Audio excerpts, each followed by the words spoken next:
I spent a couple weeks creating this design and then another 3 weeks stuck on exactly how I wanted to build it and film it. Analysis paralysis at its peak, or its pit, depending on where you're standing. I'd like to say I've moved past it, but honestly, I'm in day 3 of editing this video and I'm still struggling just to get the intro done. From the outside, being a solo business owner and creator looks pretty great. You can do whatever you want, whenever and however you want to do it. No boss, no schedule, just freedom. The truth is, your boss is in your head 24/7 and he never shuts up. Your schedule is all day, every day, and freedom turns into guilt that you're not working hard enough. Sprinkle in a little perfectionism, maybe some anxiety issues and ADHD tendencies, and before you know it, you're just stuck trying to do everything at once and really just spinning your wheels, analyzing all the options and not getting anything done. Then you get depressed for a while, mope around until something finally clicks and go get started on the next project. All the while wondering if you should be doing it differently or just doing something else completely. So here's where this table comes in. First, I needed to create a step-by-step build video for a course to go along with the plans I'd been working on. Something I could sell and make some money to keep the lights on in the shop. Second, I needed to film it like a short film for the YouTube video. Something where the video itself is as much of the art as the furniture I'm building. I needed to do both, but struggled with how to do both at the same time.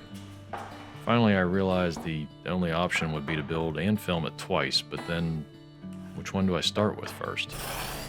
This is where everything stalled. Days went by, then weeks without making a single cut, and then when I finally made a decision and started working on prepping the wood for the build, not gonna have enough. All right, I'll figure something else out. All right, so the problem is I just ran out of walnut, and all the walnut I have is from one tree, so I really wanted this entire project to be made from that same stack of boards. I can pretty much get everything but the top and the lower shelf, so right now I'm thinking either some maple or some cherry. Wrap the sides in what's left over of the walnut. Another choice to make. In this case, I decided to put that decision off and start working on roughing out the blanks for the framework of the table. You saw me earlier using some plywood templates to help mark out the rough size of each piece. I was trying to keep the grain aligned throughout the parts as much as possible. A younger me would have just tried to maximize the material and cut everything off the square edges regardless of the grain.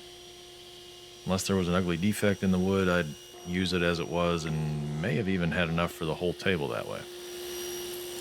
I like to think it's these little details that show how far I've come as a craftsman, but I'm still learning on every project.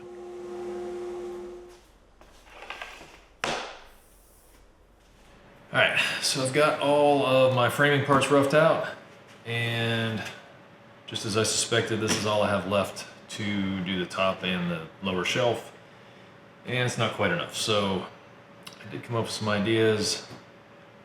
I think I have a plan, so let's get me started on that.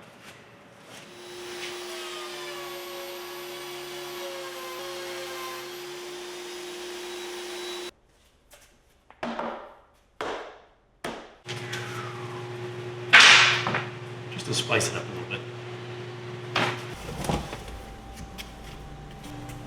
Finally made a decision for how I would handle the top and the lower shelf. Since I didn't have enough wood from the same tree, I decided to change it up completely to avoid any color or grain differences. The point here is to make it look intentional and not like I just ran out of wood, even if I did.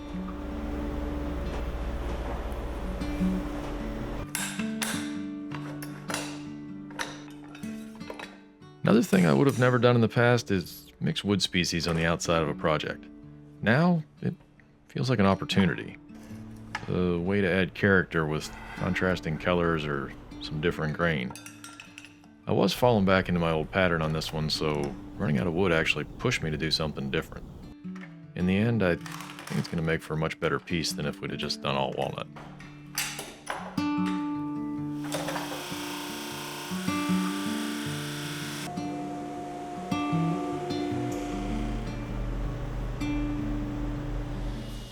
With the top and the shelf blanks done, I set them aside and got back to the framework. This is when I decided to make a change to the original design. This turned down detail on the ends looked cool on screen, but when I looked at it on the bench, I realized it needed something different. More elegant curve across the whole piece seemed to be more appropriate now. I guess choosing to make the YouTube version of the video first is paying off after all. Now I can take a little more time to refine the design in the real world, so when I do create the course version, it'll be that much better. Look at me, finding the bright side of things for a change. What do you know? Maybe there's hope for me after all.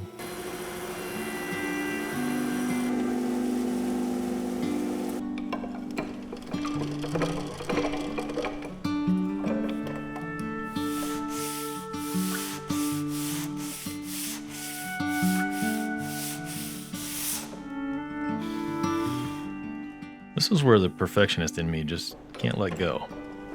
I could just run it through the spindle sander, get it close, and call it done, but I just can't. Instead, I just keep working at it. The same instinct that kept me from getting started on the whole build in the first place. That constant thought that if I just keep at it, I'll get it perfect. Luckily, with these skirt parts, I can just tape the first one to the next one and make a perfect copy on the router. Too bad I can't do that with everything. So I'm getting ready to do the legs, and one of my blanks is actually turned into a hockey stick overnight, so dug through the pile and found this guy. I like the grain a little bit better in this one anyway. It's got a lot of sapwood in it, but I think the taper on the leg's gonna come down past that, so it may end up being a back leg, but get this cut down to size and then we can start laying these things out. When you watch these videos, it may look like I have it all figured out. That's because all the overthinking, the test cuts, and the fine-tuning of everything, that all gets done off camera. These legs were actually a little bit of a nightmare to set up. Not only did they need to splay out 3 degrees, but they also needed to have another cut to keep the skirt board connection square, and finally a taper from that point all the way to the foot. For some reason, I couldn't get that cut perfect. If you want to see how I actually set that up, some of the struggles behind it, and even more behind the scenes footage from all of my builds, you can see that and more over on Patreon. I'll leave a link in the description if you want to check that out.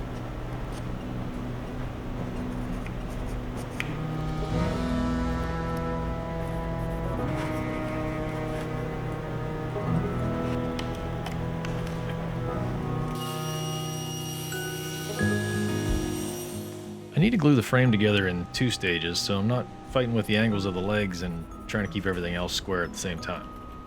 For the joint itself, I could just glue the legs to the front and rear skirts, but with the slight outward angle, I want to do a little bit more support in that joint.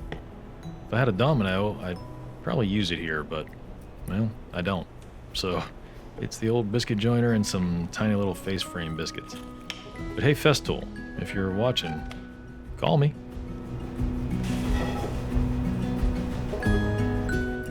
I could hear the thunder rolling as a storm was getting closer, and it was almost the end of the day, so I got these parts in the clamps and let them cook overnight. Back to the house before the storm starts. Sanding all the individual parts and sub-assemblies along the way. I didn't always do this. At this point, I would have just wanted to glue it together and get it done. Sanding, well, that was just that terrible thing you had to do at the end, like a necessary evil, so to speak. I actually know better than that now. It seems slower in the moment, but I know in the end I'm going to get closer to that elusive, perfect finish that I'm always chasing.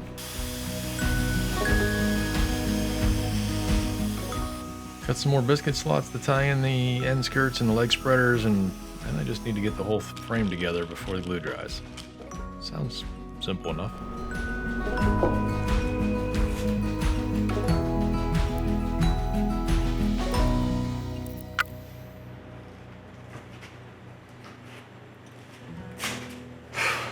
Alright, now we just wait. That went according to plan.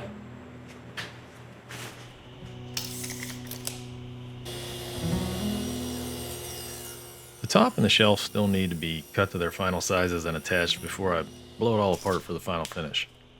I waited until the frame was assembled to decide on the final size for these, and also made another design change on the shelf. It was originally supposed to be inside the leg spreaders, but after seeing it all assembled, I made another decision to keep it on top. Just feels better that way.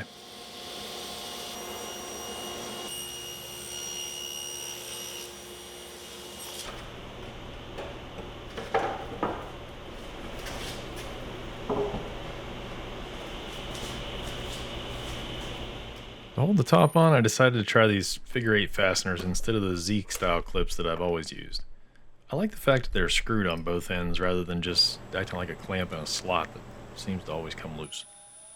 I just needed to recess some holes in the framework for them to sit in before I could screw it all together for the final test fit.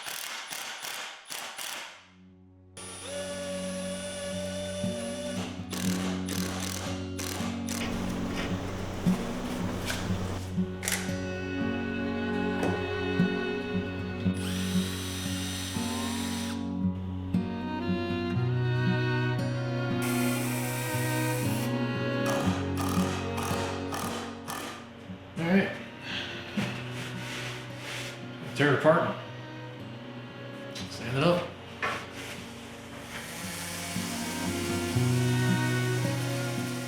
Since I had pre-sanded most of the piece, the final sanding was pretty quick and painless. For the edge details, I just eased everything over by hand with some sandpaper, and then I moved on to the finish. I have really come to love this hard wax oil finish. I'm not into high gloss, high build finishes, so this really suits my style perfectly. I love that you can still feel the wood through it, and it doesn't hurt that it's pretty easy to apply.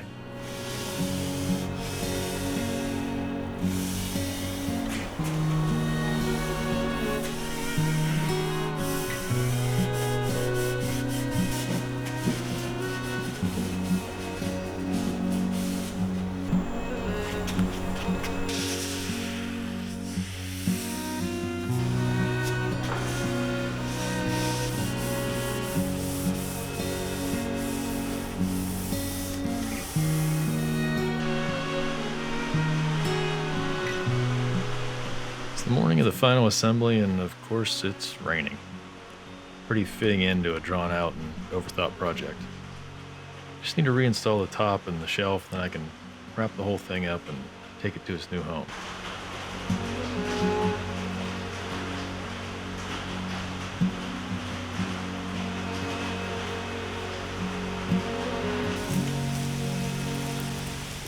It took a couple of weeks to finish after I finally decided to start, and after a few struggles and design changes along the way, I'm really glad I did. The end result speaks for itself, and I think the pig really likes it too. How about you? Thanks for watching, and I'll see you in the next one.